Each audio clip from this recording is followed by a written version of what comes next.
નમસ્કાર મિત્રો, દેશ અને દુનિયાના સૌથી મોટા સમાચારમાં આપનું હાર્દિક સ્વાગત છે। તો આજના આ સમાચાર મેળવવા માટે વિડીયોને અંત સુધી જોતા રહો અને આવા જ સમાચાર મેળવવા માટે ગુજરાત ખબર ચેનલને સબસ્ક્રાઇબ કરવાનું ના ભૂલતા। નમસ્કાર મિત્રો, સૌપ્રથમ સમાચારની વાત કરીએ તો હવામાન વિભાગ દ્વારા વરસાદની આગાહી કરવામાં આવી છે। વિગતે વાત કરીએ તો હવામાન વિભાગ દ્વારા ગુજરાતના ચોમાસાના આગમનને લઈને મહત્વની આગાહી કરવામાં આવી છે, જે અંતર્ગત દક્ષિણ ગુજરાતના વિવિધ વિસ્તારોમાં મેઘરાજાની જોરદાર એન્ટ્રી થવાના એંધાણ સામે આવી રહ્યા છે। જ્યાં મિત્રો, ખેડૂત મિત્રો અને તમામ નાગરિકો માટે મહત્વના સમાચાર છે, ખાસ જાણી લેજો, કારણ કે હાલ જે ચોમાસાની સિઝન ચાલુ થઈ રહી છે, તો હવે તમામ મિત્રોએ આ સમાચાર જાણી લેવા કામના છે, કારણ કે આ તમામ સમાચાર તમારા માટે મહત્વપૂર્ણ સાબિત થશે। સત્તાવાર વિગતો અનુસાર આગામી 12 થી 14 જૂન દરમિયાન રાજ્યમાં ફરી એકવાર વરસાદી માહોલ જામશે।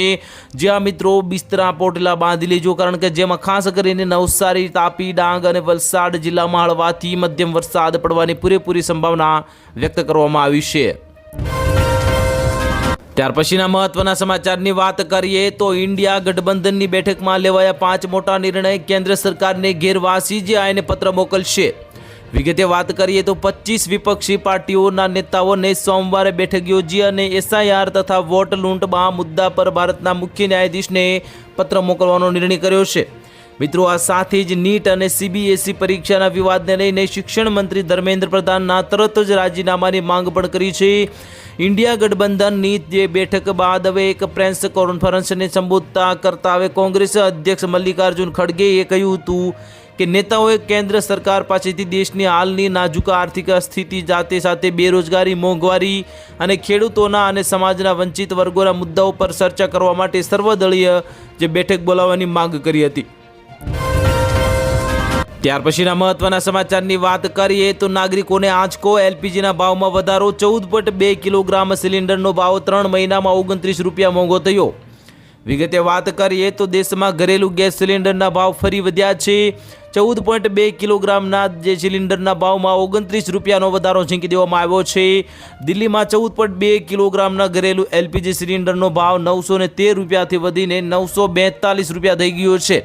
જે મિત્રો, આ ખાસ દુઃખદ સમાચાર કહી શકાય, કારણ કે નવા દર 7 જૂનથી અમલમાં આવશે। 3 મહિનામાં જે ઘરેલું જે ગેસ સિલિન્ડરના ભાવમાં બીજો વધારો છે।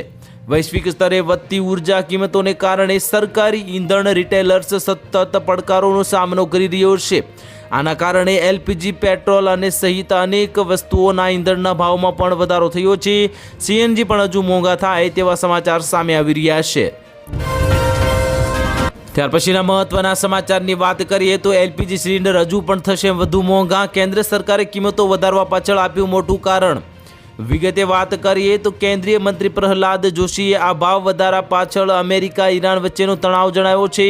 વૈશ્વિક સપ્લાય ચેનમાં આવેલી અડચણો અને ટ્રાન્સપોર્ટેશનના વધેલા ખર્ચને મુખ્ય કારણ ગણવામાં આવ્યું છે।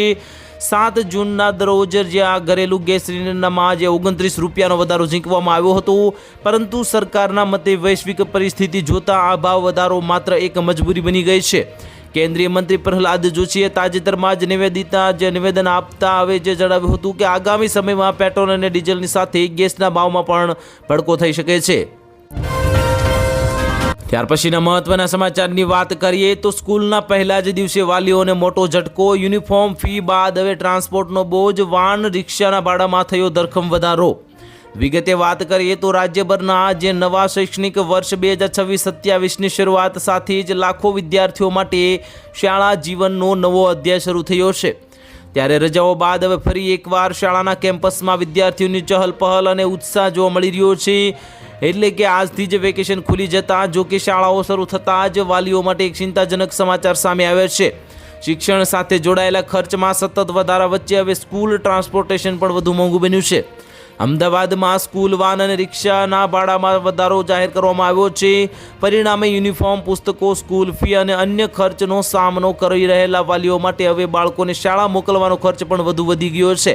મિત્રો, ખાસ કરીને મધ્યમ વર્ગીય પરિવારો માટે આ નિર્ણય દર ખર્ચ પર હવે વધારાનો બોજ ઊભો કરી શકે છે। ત્યાર પછીના મહત્વના સમાચારની વાત કરીએ તો ઈરાન ઇઝરાયેલ સંઘર્ષના 100 દિવસ પૂર્ણ થતાં તેલના ભાવમાં 3% વધુનો વધારો થયો। વિગતે વાત કરીએ તો મધ્ય પૂર્વમાં અચાનક તણાવ વધવાને કારણે તેલના ભાવમાં 3%થી વધુનો જે વધારો થયો હતો. ઈરાન અને ઇઝરાયલ વચ્ચેના જે સંઘર્ષના 100મા દિવસે ધ્યાન રાખીને આ ઉછાળો આવ્યો છે. રાજદ્વારી પ્રયાસો નિષ્ફળ ગયા છે અને સીધી લશ્કરી લડાઈ ફરી શરૂ થઈ ગઈ છે, જેનાથી વિશ્વના સૌથી મહત્વપૂર્ણ દરિયા તેલ માર્ગ હોર્મુઝ સ્ટ્રેટ માટે ખતરો છે. ભાવ વધારાનું મુખ્ય કારણ હોર્મુઝની સામુદ્રિક ધમનીમાં બગડતી જે સુરક્ષા પરિસ્થિતિ છે. આ સાંકડો દરિયાઈ માર્ગ જે વિશ્વના તેલ વપરાશના આશરે 20% વહન કરે છે. તેથી હવે ઈરાની સૈન્ય દ્વારા તેને બંધ કરવા અથવા તો અવરોધવાનો જે કોઈ પણ પ્રયાસ અથવા તો ઇઝરાયેલી બદલો લેવાનો હુમલા વૈશ્વિક પુરવઠા શૃંખલા પર સીધી અસર કરે છે. ત્યાર પછીના મહત્વના સમાચારની વાત કરીએ તો ઈરાનમાં રહેલા તમામ ભારતીયો માટે એલર્ટ, તાત્કાલિક દેશ છોડવા દૂતાવાસની અપીલ કરવામાં આવી. વિગતે વાત કરીએ તો ઈસ્ટમાં જે ચાલી રહેલા ભયંકર તણાવ હવે ચરમસીમાએ પહોંચી ગયો છે. ઈરાન, ઇઝરાયલ અને યમન વચ્ચે શરૂ થયેલા વિનાશક મિસાઇલ યુદ્ધના કારણે પશ્ચિમ એશિયાની સ્થિતિ અત્યંત નાજુક અને જે ચિંતાજનક બની ગઈ છે. આ ગંભીર સુરક્ષા પડકારોને ધ્યાનમાં રાખીને તહેરાન સ્થિત ભારતીય દૂતાવાસને ભારતીય નાગરિકો માટે ટ્રાવેલ એડવાઇઝરીને ફરી એકવાર અપડેટ કરીને નવી સત્તાવાર નોટિસ જાહેર કરી છે. ભારતીય મિશને પોતાના નાગરિકોને ઈરાનનો તમામ પ્રકારનો પ્રવાસ સંપૂર્ણપણે ટાળવા જણાવ્યું છે અને જે ભારતીયો હાલમાં ત્યાં હાજર છે તેમને તાત્કાલિક દેશ છોડવા માટે ભારપૂર્વક વિનંતી કરવામાં આવી છે. ત્યાર પછીના મહત્વના સમાચારની વાત કરીએ તો 90 દિવસ સુધી રિચાર્જની ઝંઝટ ખતમ. જીઓ લાવ્યું ધમાકાદાર plan, 20 GB bonus data free મળશે. વિગતે વાત કરીએ તો જો તમે જીઓ યુઝર્સ છો એટલે કે તમે જીઓ સિમ કાર્ડ વાપરો છો અને લાંબી વેલિડિટીવાળા પ્લાન શોધી રહ્યા છો તો જીઓનો 899નો પ્લાન એક ઉત્તમ પસંદગી હોઈ શકે છે. આ પ્લાન એવા યુઝર્સ માટે બનાવવામાં આવ્યો છે જેઓ વિસ્તૃત વેલિડિટી, પૂરતો ડેટા અને વધારાના OTT લાભો ઈચ્છે છે. જીઓનો 899નો પ્રીપેડ પ્લાન ઘણા બધા ફાયદાઓ પ્રદાન કરે છે. તે 90 દિવસની વેલિડિટી સાથે આવે છે અને દરરોજ 2 GB હાઈ સ્પીડ ડેટા પ્રદાન કરે છે અને વધુમાં વપરાશકર્તાઓને વધારાનો 20 GB બોનસ ડેટા પણ મળે છે. ત્યાર પછીના મહત્વના સમાચારની વાત કરીએ તો યુરિયા અને ખાતરની અછતને લઈને અમૃતસરમાં ખેડૂતોનો વિરોધ, સુરક્ષા વધારવામાં આવી.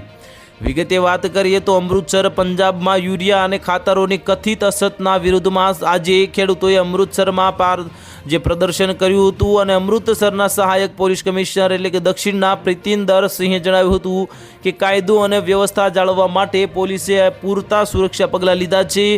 વિરોધ દરમિયાન પ્રદર્શનકારીઓએ પોતાની ફરિયાદ નોંધાવવા માટે પૂતળા દહન કરવાની તૈયારી કરી હતી.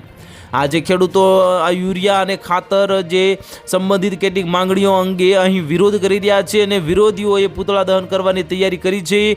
આ જતિન્દરસિંહે કહ્યું હતું કે અમે હવે કાયદો અને વ્યવસ્થા જે સ્થિતિ ન બગડે તેની ખાતરી કરવા માટે યોગ્ય વ્યવસ્થા કરી છે.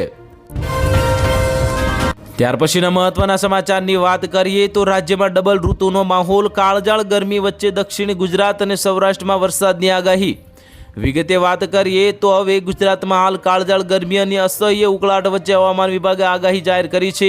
રાજ્યમાં એક તરફ મહત્તમ તાપમાન 40 થી 42 ડિગ્રી સેલ્સિયસની આસપાસ નોંધાઈ રહ્યું છે, ત્યારે બીજી તરફ દક્ષિણ ગુજરાતના કેટલાક વિસ્તારો અને સૌરાષ્ટ્રમાં વરસાદી માહોલ જામવાની સંભાવના વ્યક્ત કરવામાં આવી છે. જ્યાં મિત્રો આગામી 12 થી 14મી જૂન દરમિયાન રાજ્યના વિવિધ ભાગોમાં હળવાથી મધ્યમ વરસાદની આગાહી જ શક્યતા જોવા મળી રહી છે.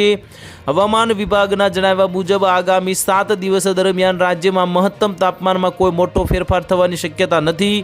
દરિયાકાંઠાના વિસ્તારોમાં પવન દક્ષિણ પશ્ચિમથી પશ્ચિમ દિશાના 15 થી 20 નોટ્સની ગતિએ ફૂંકાશે, જે ક્યારેક વધીને 25 નોટ્સ સુધી પહોંચી શકે છે.